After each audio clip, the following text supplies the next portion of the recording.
결혼식 날짜는 이미 잡혀 있었습니다. 토요일 낮 12시 서울 강남의 한 예식장이었고 식순표도 좌석 배치도 사회자까지 다 정해진 상태였습니다. 저는 36이었고 상대 여성은 34이었습니다. 둘 다 직장도 안정적이었고 주변에서 보기엔 딱 결혼할 타이밍이었습니다. 부모님은 이미 지인들에게 다 말씀하셨고 청첩장은 회사 동료들 책상 위에 하나씩 올려져 있었습니다. 이제 와서 결혼을 안 한다는 선택지는 솔직히 떠올리기조차 어려운 상황이었죠. 그런데 이상하게도 결혼 준비가 마무리될수록 마음이 편해지기는커녕 하루하루가 더 답답해졌습니다. 큰 싸움이 있었던 건 아닙니다. 외도도 폭언도 배신도 없었습니다. 주변에서 흔히 말하는 이 정도면 결혼해야지, 그 기준에서는 아무 문제도 없었습니다.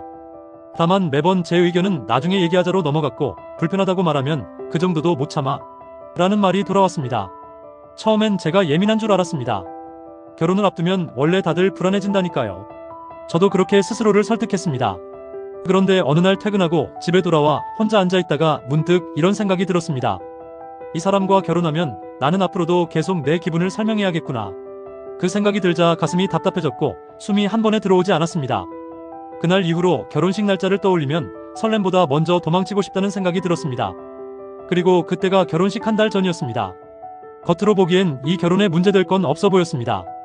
저는 36 중소기업에서 일하는 평범한 직장인이었지만 적어도 빚은 없었고 월세가 아닌 제 이름으로 된 집도 하나 있었습니다. 큰 평수는 아니었지만 혼자 살기엔 충분한 집이었습니다.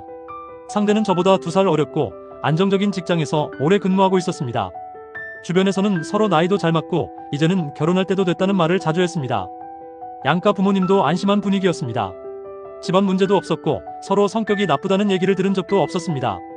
명절에 한 번씩 얼굴을 비출 때마다 그래, 이제 걱정 없겠다는 말을 들었습니다. 저 역시 그렇게 생각했습니다. 사랑이 아주 불타오르지는 않아도 이 정도면 안정적인 관계라고 믿었습니다. 결혼이란 게 원래 완벽해서 하는 게 아니라 조건이 맞아서 하는 거라고 스스로를 설득했습니다. 그래서 저는 이 정도면 괜찮지라는 말로 제 마음을 정리해왔습니다. 그땐 정말 문제가 없다고 생각했습니다. 문제는 아주 사소한 데서부터 시작됐습니다. 누가 봐도 큰일은 아니었고 설명하려고 하면 오히려 제가 유난스러워 보일 정도였습니다.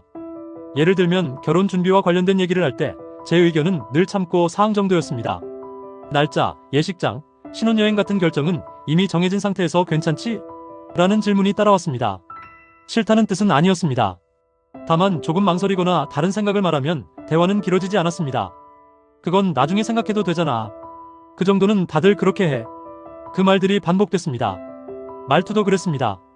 처음엔 장난처럼 들렸던 말들이 어느 순간부터는 설명하기 어려운 불편함으로 남았습니다. 제가 뭔가를 조심스럽게 꺼내면 돌아오는 말은 대부분 비슷했습니다. 너무 예민한 거 아니야? 결혼 앞두고 다들 그래. 그 말을 들을 때마다 저는 제 감정을 한 번 더 의심하게 됐습니다. 이 정도로 불편해하는 내가 문제인가? 그렇게 생각하며 넘겼습니다. 이상하다는 느낌은 분명 있었지만 그걸 문제라고 부를 만큼 뚜렷한 이유는 없었습니다. 다만 그때부터 대화가 끝날 때마다 이상하게도 마음이 가벼워지지는 않았습니다. 결정적인 사건이 있었던 건 아닙니다. 싸움도 없었고 서로 목소리를 높인 적도 없었습니다. 그날도 평소와 다르지 않은 날이었습니다. 퇴근 후 간단히 저녁을 먹고 신혼집에 들릴 가구 얘기를 하고 있었습니다. 소파 색깔, 식탁 크기 같은 아주 사소한 이야기였습니다. 저는 잠깐 고민하다가 이건 나중에 정해도 되지 않을까? 라고 말했습니다. 그러자 돌아온 말은 짧았습니다. 그런 건 미리 정해야 돼. 그 말 자체가 문제였던 건 아닙니다. 누가 들어도 틀린 말은 아니었습니다. 그런데 그 순간 이상하게도 더 말을 잇고 싶지 않았습니다. 설명하면 또 길어질 것 같았고 결국엔 제가 납득해야 끝날 거라는 생각이 들었습니다. 그래서 아무 말도 하지 않았습니다. 그냥 그래라고 말하고 대화를 끝냈습니다. 그날 밤 혼자 집에 돌아와 누워있다가 문득 이런 생각이 들었습니다. 이 사람과 결혼하면 나는 앞으로도 계속 내 생각을 이해시키려고 애쓰겠구나. 그 순간 결혼식 장면이 아니라 결혼 이후의 일상이 떠올랐습니다. 그리고 이상하게도 그 미래가 조금도 편안하지 않았습니다. 그날은 아무 일도 없었던 날이었지만 제 마음에서는 처음으로 확실한 변화가 생긴 날이었습니다. 그때가 결혼식 한 달 전이었습니다. 이미 돌이킬 수 없는 단계였습니다. 예식장 계약금은 물론이고 스튜디오, 드레스, 메이크업 비용까지 취소해도 돌아오지 않는 돈이 적지 않았습니다. 부모님도 알고 계셨습니다. 결혼식 날짜, 장소, 시간까지 이미 다 말씀드린 상태였고 친척들 사이에서는 이제 끝났다는 분위기였습니다. 회사에서도 마찬가지였습니다. 연차 계획을 물어보는 동료들, 결혼식 얘기를 꺼내는 상사들 앞에서 이제 와서 아무 일 없다는 듯 행동하기는 어려웠습니다. 그 시점에서 파혼은 이별이 아니라 사고에 가까운 일이었습니다. 지금 와서 취소하면 사람들은 이유를 물을 거고 설명을 하지 않으면 더 큰 오해를 살 상황이었습니다. 그래도 이 정도면 하지. 지금 깨면 평생 후회한다. 그 말들이 조언처럼 들리면서도 한편으로는 도망칠 수 없게 만드는 말처럼 느껴졌습니다. 그때 저는 처음으로 스스로에게 물었습니다. 이 결혼을 하면 정말 괜찮아질까? 아니면 그냥 못 빠져나오는 걸까? 그 질문 앞에서 저는 한동안 아무 대답도 하지 못했습니다.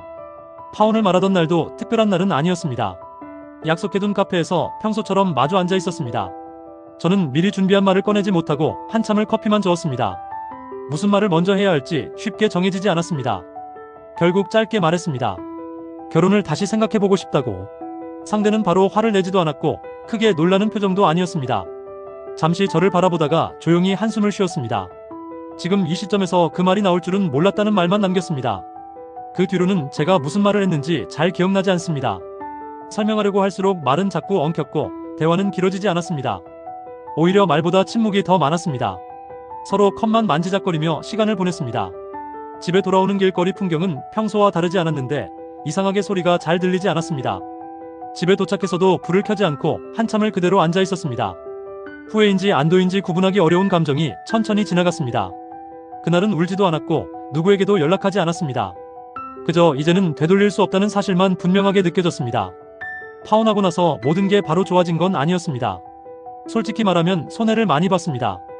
이미 들어간 비용은 대부분 돌아오지 않았고 그 사실을 정리하는 데만 한참이 걸렸습니다. 사람들의 반응도 쉽지 않았습니다. 누군가는 이해하려 했고 누군가는 노골적으로 불편해했습니다. 아무 말도 하지 않던 사람들 중에서도 뒤에서는 이야기가 돌고 있다는 걸 느낄 수 있었습니다. 연락이 끊긴 사람도 있었습니다.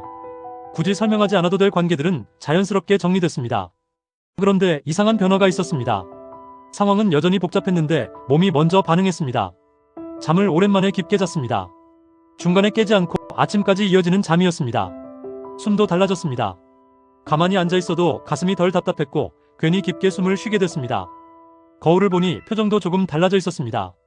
웃고 있지는 않았지만 적어도 굳어있지는 않았습니다. 그때 처음으로 이 생각이 들었습니다. 아, 나는 잘못된 선택을 한 게 아니라 나를 살린 선택을 했구나. 시간이 조금 지나고 나서야 몇 가지를 알게 됐습니다.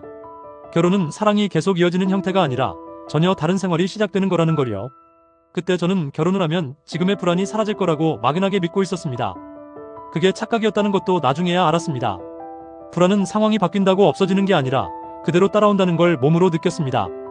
그리고 또 하나 참는 사람이 더 성숙한 게 아니라는 것도요. 계속 참아야 유지되는 관계라면 그건 성숙함이 아니라 그냥 버티는 거였다는 걸 그제서야 인정하게 됐습니다. 이건 누군가에게 정답이 될 수는 없겠지만 적어도 제 인생에서는 그랬습니다. 이 선택이 누군가에게는 이미 늦은 이야기일 수도 있고 누군가에게는 아직 가능성이 남아있는 이야기일 수도 있습니다. 어떤 선택이 옳았는지는 지금도 잘 모르겠습니다. 다만 그때로 돌아간다 해도 저는 같은 선택을 했을 것 같습니다. 이 이야기가 누군가에게는 잠깐 멈춰 생각해보는 계기가 되었으면 합니다.